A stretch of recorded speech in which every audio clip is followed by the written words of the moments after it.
आदाब, मुंसिफ टीवी में आपका इस्तकबाल है और आप देख रहे हैं खबर दिन भर। पहले हेडलाइंस। सुर्खियों को पेश करने में ताउन किया है डॉक्टर ऑर्थो ऑयल के साथ साथ डॉक्टर ऑर्थो कैप्सूल्स साथ लेना ना भूलें। असम, बंगाल, तमिलनाडु, केरल और पुडुचेरी में कल होगी वोटों की गिनती। इंतजाम मुकम्मल, सिक्योरिटी के कड़े बंदोबस्त।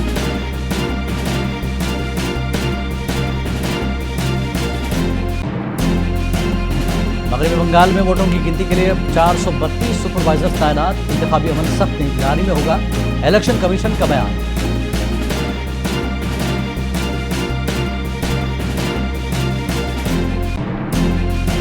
दिल्ली के इलाके वैदिक बिहार में रिहायशी इमारत में लगी आग, 9 लोगों की मौत। वजीर आजम ने अहल खाना को 2 लाख रुपए मुआवजे का किया ऐलान।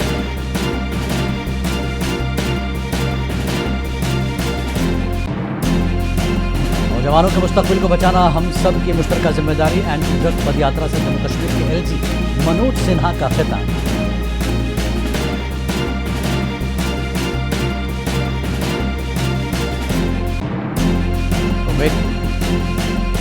प्लस ने तेल की पैदावार कोटा बढ़ाने का लिया अहम फैसला। यूएई के मुमकिन इनखिलाफ पर खामोशी बरता।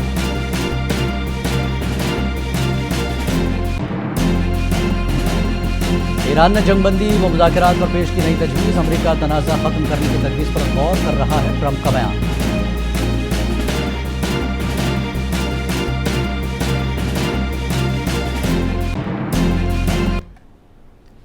और अब खबरें तफसील से। मुल्क के 4 रियासतों असम, मगरबी बंगाल, तमिलनाडु और केरल के अलावा एक मरकजी ज़ेर इंतज़ाम इलाका पुदुचेरी में डाले गए वोटों की कल गिनती होगी। सुबह 7 बजे से वोटों की गिनती का आगाज़ होगा, जिसको लेकर तमाम काउंटिंग सेंटर्स को सख्त सिक्योरिटी जोन में तब्दील कर दिया गया है।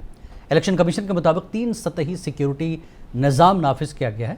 मरकजी फोर्सेस की तैनाती की गई है। साथ ही डिजिटल निगरानी के जरिए शफाफ और पुरअमन गिनती यकीनी बनाई जा रही है। मगरबी बंगाल के CEO मनोज कुमार अग्रवाल ने कहा कि वोटों की गिनती मुकम्मल तौर पर आज़ाद, मुनसिफाना और शफाफ तरीके से कराने के लिए तमाम इंतजाम मुकम्मल कर लिए गए हैं।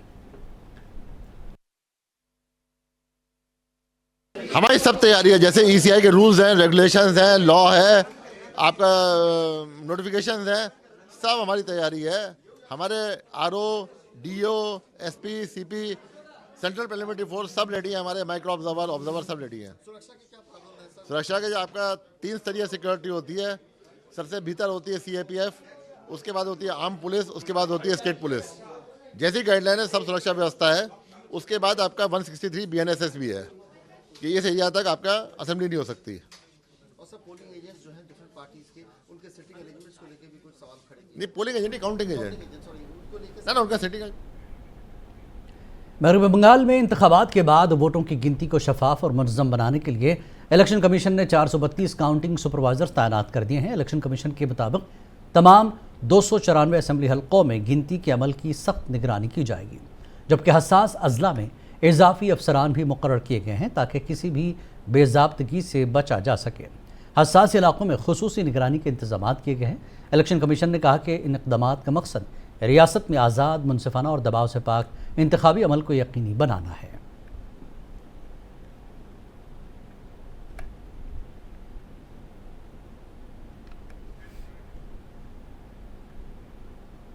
केरल में वोटों की गिनती से कबल कांग्रेस पार्टी ने अपनी तैयारियां तेज कर दी हैं। पार्टी दफ्तर इंदिरा भवन में मुमकिन फतह की खुशी मनाने के लिए आज स्टेज भी तैयार कर लिया गया।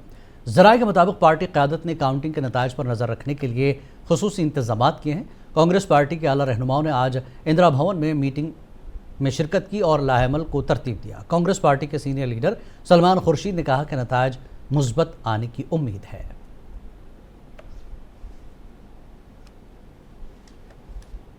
फेलिसिटेट हमने सिंघवी साहब को भी किया, हमारे सीनियर कॉलीग हैं और उन्होंने बहुत बेहतर बहस की थी सुप्रीम कोर्ट में। बड़ी मेहनत के साथ बार बार जब भी ज़रूरत पड़ी उन्होंने बहस की है और इस बहस में वो कामयाब हुए। पवन खेड़ा जी के लिए भी एक खुशी की बात है और सिंघवी साहब को भी बहुत बहुत गहराई से धन्यवाद हम लोग सब कहते हैं। और हम ये मानते हैं कि उनकी जो बहस थी वो एक इंस्पिरेशन है और वो एक पूरी लीगल कम्युनिटी को एक मैसेज देती है कि अपने हक के लिए कैसे लड़ा जाता है। उसकी बात कल ही होगी। जो भी रिजल्ट आएगा कल, मैं समझता हूं कि बेहतर रिजल्ट होगा, अच्छा रिजल्ट होगा और आगे के संकेत आने वाले समय। शिवसेना यूबीटी लीडर संजय राउत ने पुणे में पेश आए इस्मत रेज़ी और कत्ल के वाक़े पर अफसोस का इजहार किया। मुंबई में मीडिया से बात करते हुए उन्होंने कहा कि महाराष्ट्र में लॉ एंड ऑर्डर पूरी तरह से नाकाम हो चुका है। मुलजिम बेखौफ हो चुके हैं, न उन्हें इंतजामिया का डर है और न ही पुलिस का। उन्होंने इस वाक़े के लिए हुकूमत को जिम्मेदार ठहराया। 4 साल की बच्ची है, ये आरोपी जी था, इस पे 2 गुना था। एक 4 साल की बच्ची है, उसके ऊपर बलात्कार होता है, रेप होता है, उसकी हत्या की जाती है। उसका मतलब है इस राज्य में गुनहगारों को कानून का और सरकार का डर नहीं। लोग कहां से आते हैं, बच जाते हैं और इस प्रकार की वारदातें करते हैं। वज़ीर आला देवेंद्र फडणवीस ने अपोजिशन पर सख्त तनकीद की। नागपुर में मीडिया से बात करते हुए वज़ीर आला फडणवीस ने लोकसभा के अपोजिशन लीडर राहुल गांधी पर वुमेन्स रिजर्वेशन में रुकावट डालने का इल्ज़ाम आयद किया और कहा कि राहुल गांधी ने वुमेन्स रिजर्वेशन के खिलाफ जो फैसला लिया है, इसकी उन्हें ज़रूर सज़ा मिलेगी। विपक्ष का ये काम ही है, वे अपने गिरेबान में कभी झांकते नहीं है, उनके कार्यकाल में क्या हुआ ये देखते नहीं है। कैश फॉर ट्रांसफर्स वाले लोग अगर हमको सिखाएंगे तो फिर तो ये हंसने वाली बात होगी। देखिए, राहुल गांधी को इस संदर्भ में बोलने का कोई अधिकार नहीं है। ये ऐसी पार्टी है जिसने देश के इतिहास में पहली बार भारत की महिलाओं को लोकसभा और विधानसभा में प्रतिनिधित्व मिल रहा था, उसको संख्या बल के भरोसे परास्त करने का काम राहुल गांधी ने किया है। मरकजी वजीर पीयूष गोयल ने कहा कि मगरबी बंगाल और तमिलनाडु में बीजेपी की हुकूमत बनने जा रही है, जबकि पुडुचेरी और असम में एक बार फिर बीजेपी इख्तिदार में वापसी कर रही है। मुंबई दौरे के मौके पर अपने बयान में पीयूष गोयल ने कहा कि मुल्क के मुख्तलिफ हिस्सों में आवाम बीजेपी की पॉलिसियों और कारकर्दगी से मुतासर हैं, जिसके बायस आइंदा इंतखाबात में पार्टी को मुस्बत नतायज मिलने की उम्मीद है। कर्म किया है। अगर पश्चिम बंगाल और तमिलनाडु के लोगों के भाग्य में एक अच्छी सरकार, सुशासन वाली सरकार, प्रधानमंत्री नरेंद्र मोदी जी के दिखाए हुए रास्ते पर देश को आगे लेके जाने वाली सरकार, जो हर प्रदेश में बिना भेदभाव अच्छे काम करके इस देश को नई ऊंचाइयों पर लेके जाने के लिए प्रतिबद्ध है, संकल्प। दिल्ली के मशरक़ी इलाके विवेक विहार में एक रिहायशी इमारत में आग लगने के अफसोसनाक वाक़े में कम से कम 9 अफराद की जान चली गई। पुलिस के मुताबिक ये वाक़या आज सुबह पेश आया, जब 4 मंजिला इमारत की दूसरी, तीसरी और चौथी मंजिल पर आग ने अचानक शिद्दत इख्तियार कर ली। वाक़े की इत्तला मिलते ही फायर ब्रिगेड, पुलिस और डिजास्टर मैनेजमेंट की टीमें फौरी तौर पर मौके पर पहुँच गईं। हुक्काम के मुताबिक रेस्क्यू ऑपरेशन के दौरान तकरीबन 10 से 15 अफराद को इमारत से बहिफाजत निकाला गया, जिनमें से 2 मामूली जख्मियों को करीबी अस्पताल मुंतकिल किया गया। आग बुझाने के लिए मजमूई तौर पर 12 फायर टेंडर्स इस्तेमाल किए गए और कई घंटों की कोशिशों के बाद आग पर काबू पा लिया गया। रेस्क्यू ऑपरेशन में पुलिस, ट्रैफिक पुलिस और दिल्ली डिजास्टर मैनेजमेंट अथॉरिटी ने भी हिस्सा लिया।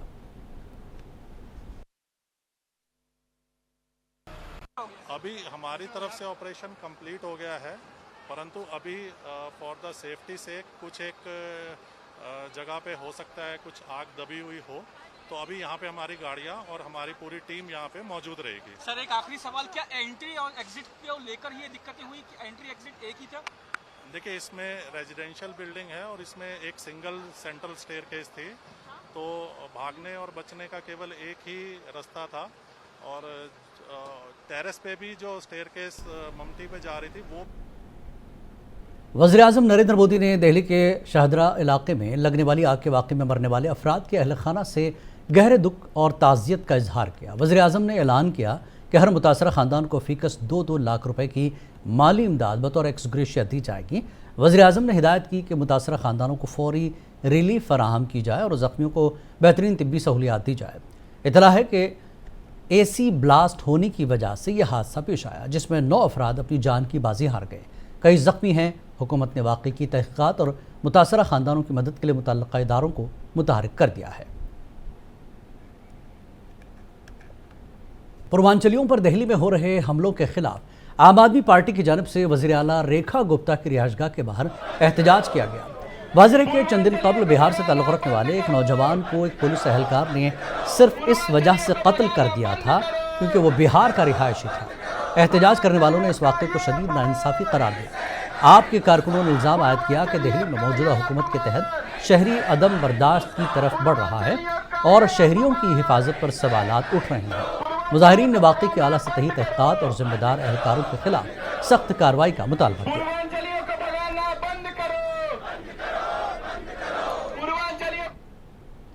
ओडिशा के ज़िला जाजपुर में एक मकामी दुकान से दही बड़ा खाने के बाद 58 अफराद की तबीयत बिगड़ गई, जिसमें 27 बच्चे भी शामिल हैं। उन तमाम को करीबी अस्पताल मुंतकिल किया गया। ये वाक़या पातपुर गांव में पेश आया, जहां मुतासरा अफराद ने एक मकामी फरोश से दही बड़ा खाया। कुछ ही देर बाद उन्हें उल्टी और बुखार की शिकायत हुई, जिस पर उन्हें फौरी तौर पर अस्पताल मुंतकिल किया गया।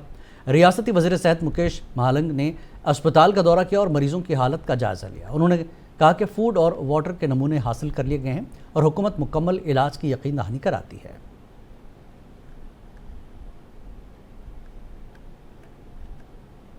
देखु गोटे भाया परिस्थिति होकरी जो कथा कहते जे पाटपुर आमर पाखापाखि 58 जन ये एडमिट होती से पेडियाट्रिक वार्ड रे पाखापाखि 27 जन छुआ आ बाकी जनरल वार्ड रे अच्छा। तो प्रिलिमिनारी जहाँ इन्वेस्टिगेशन से कहते कि दहीबरारू किंतु आमे सफिशिएंट फूड सैंपल एवं से एरिया वाटर सैंपल ग्रहण कराई एवं सरकार तरफ पूरा आश्वासना दिखाई जे पूरा तांकर ट्रीटमेंट ठीक है पर। बीजेडी रुकने पार्लियामेंट सुलता देव ने कहा कि ओडिशा में अमन अमान की फ़ज़ा पूरी तरह से ख़राब हो गई है। दिन ब दिन हालात ख़राब होते जा रहे हैं। मुजरिमों पर न तो इंतज़ामिया और न ही पुलिस का खौफ है। दिल्ली में मीडिया से बात करते हुए उन्होंने कहा कि फ़िलहाल हालात बहुत ख़राब हैं। हुकूमत अमन अमान की फ़ज़ा बरकरार रखने में पूरी तरह से नाकाम हो गई। देखिए, ये जो इतना हृदय बिदारा का बोल रही, ये मामला पूरी डिस्ट्रिक्ट का कणास एक ब्लॉक है वो उसी का है। आप देखिए, दिन दहाड़े किसी को वो जो लड़के के ऊपर 2 बाइक और एक बाइक और एक स्कूटी चढ़ा के जा रहे हैं, उससे पहले उसको भगा के उसको काटे भी हैं कुछ जगह पर। और देखेंगे ये जो हो रहा है ना, ये उड़ीसा का लॉ एंड ऑर्डर सिचुएशन के ऊपर एक प्रश्न चिन्ह खड़ा कर चुका है।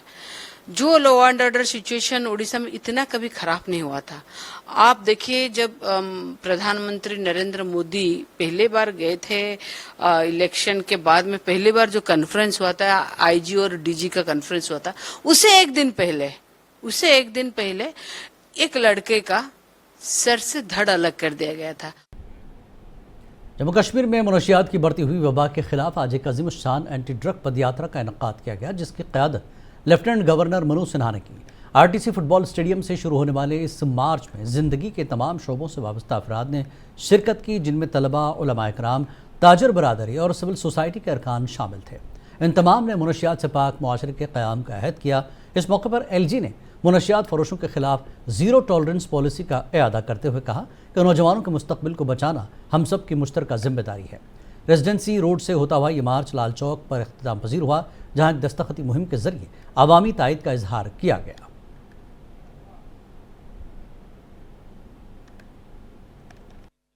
और आज मैं श्रीनगर की इस मिट्टी से कश्मीर संभाग के लिए भी यही कहने आया हूं कि हम इसे किसी कीमत पर वापस ले करके रहेंगे। अवाम के दुश्मनों ने नार्को टेररिज्म के द्वारा नागरिकों पर जो प्रहार किया है, उसका मुकाबला करने के लिए जहां हमारी पुलिस, सिक्योरिटी फोर्सेस, प्रशासन है, उसमें सबसे अचूक हथियार अवाम की भागीदारी साबित होगी। अवाम को याद रखना होगा, हिंदुस्तान के निजी खलाई शोबे ने एक अहम संग मील उभर कर लिया है। बेंगलुरु में कायम स्पेस स्टार्टअप मिशन गैलेक्सी आई ने अपना सैटेलाइट कामयाबी के साथ मदार में दृष्टि भेज दिया है। इस सैटेलाइट को अमेरिका के कैलिफोर्निया से स्पेस एक्स के फॉल्कन 9 रॉकेट के जरिए खला में रवाना किया गया। मिशन दृष्टि को दुनिया का पहला ऑप्टोसार सैटेलाइट करार दिया जा रहा है।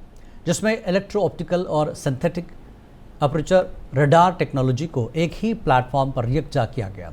इस जदीद निज़ाम की बदौलत बादलों, अंधेरे और ख़राब मौसम में भी ज़मीन की वाज़ेह तस्वीर हासिल की जा सकेंगी।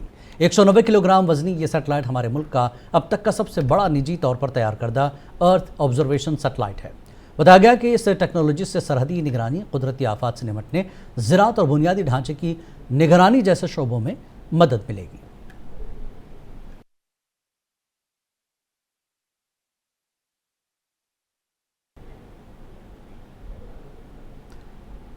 हज के इंतजामात के सिलसिले में मरकजी वजीर किरण रिजिजू ने कहा कि हुकूमत हिंद ने आज़मीन हज के लिए मुकम्मल तैयारियां कर ली है और सऊदी अरब में हिंदुस्तानी मिशन के जरिए तमाम इंतजामात मुसलसल निगरानी कर रही है। उन्होंने बताया कि मशरिक़ वस्ता की सूरत हाल और एविएशन फ्यूल की कीमतों में इजाफे के बायस एयरलाइंस ने फ़ी मुसाफिर $400 इजाफी किराया तलब किया था। ताहम वजारत आला हुक्काम ने मुज़ाकरात के जरिए इसे कम करके सिर्फ $100 तक महदूद कर दिया है।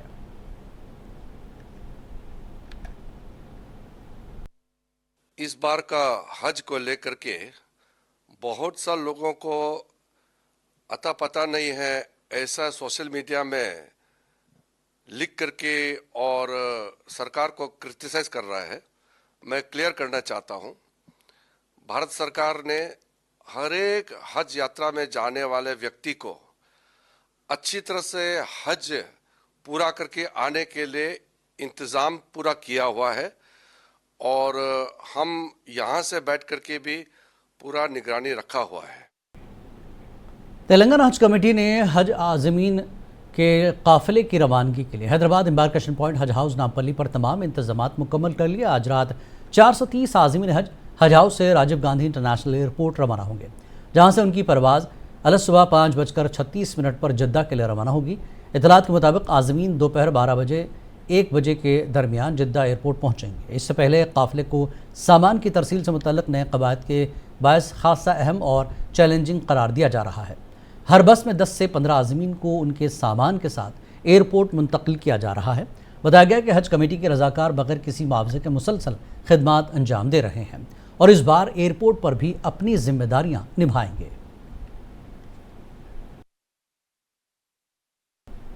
उत्तर प्रदेश के बालिया में एक अफसोसनाक वाक़या में मुंडन की तकरीब के दौरान गंगा नदी में 4 अफराद डूब गए, जिनमें 2 नौउम्र लड़के भी शामिल हैं। मकामी इत्तलात के मुताबिक ये वाक़या उस वक्त पेश आया जब मुंडन की रस्म के दौरान अफराद नहाने के लिए दरिया में उतरे, लेकिन अचानक गहरे पानी में चले गए और डूब गए।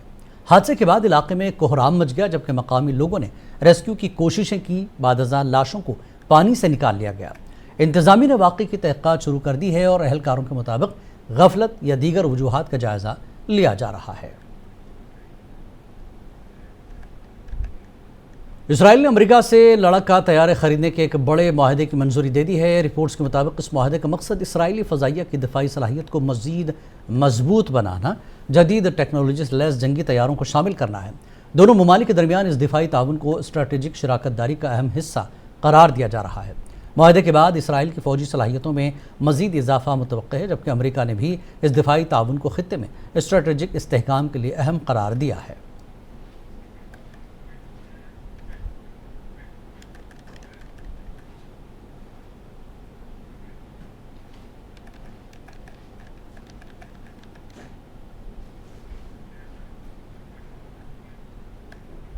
आलमी मंडी में तेल की तलब और कीमतों में उतार चढ़ाव के पेश नज़र ओपेक प्लस ने तेल की पैदावार के कोटे में इजाफे का फैसला किया।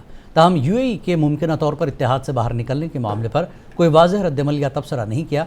तवानाई ज़राए के मुताबिक ओपेक प्लस के हालिया इजलास में आलमी मंडी में तेल की तलब और कीमतों के उतार चढ़ाव को मद्देनज़र रखते हुए पैदावार बढ़ाने पर इत्तेफाक किया गया, ताकि सप्लाई और डिमांड में तवाज़ुन कायम रखा जा सके। दूसरी जानब यूएई के हवाले से सामने आने वाली खबरों पर तंजीम ने खामोशी अख्तियार की, जिससे तवानाई के शोबे में मुख्तलिफ क़यासाराइयाँ जन्म ले रही हैं।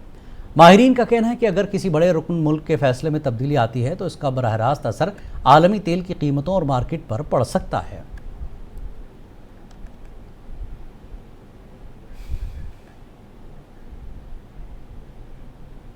ईरान ने अमेरिका और इसराइल के साथ जारी कशीदगी ख़त्म करने के लिए एक नई तजवीज़ पेश की।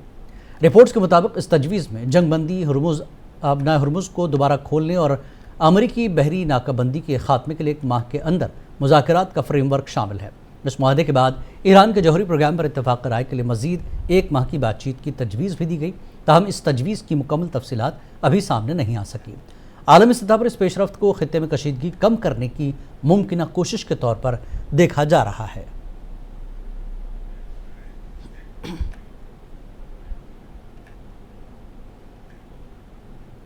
अमेरिकी सदर ट्रंप ने कहा कि ईरान के साथ जारी तनाज़ा ख़त्म करने की तजवीज़ पर अमेरिका गौर कर रहा है, ताहम उन्होंने तेहरान के रवैये पर तहफ़्फ़ुज़ात और सख्त रद्दमल का इम्कान भी ज़ाहिर किया।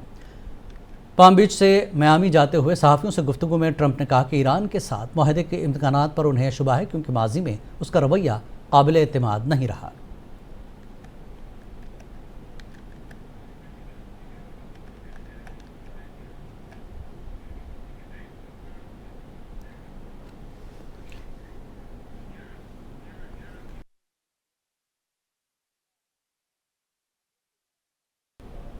खबर दिन भर में फ़िलहाल इतना ही। आदाब।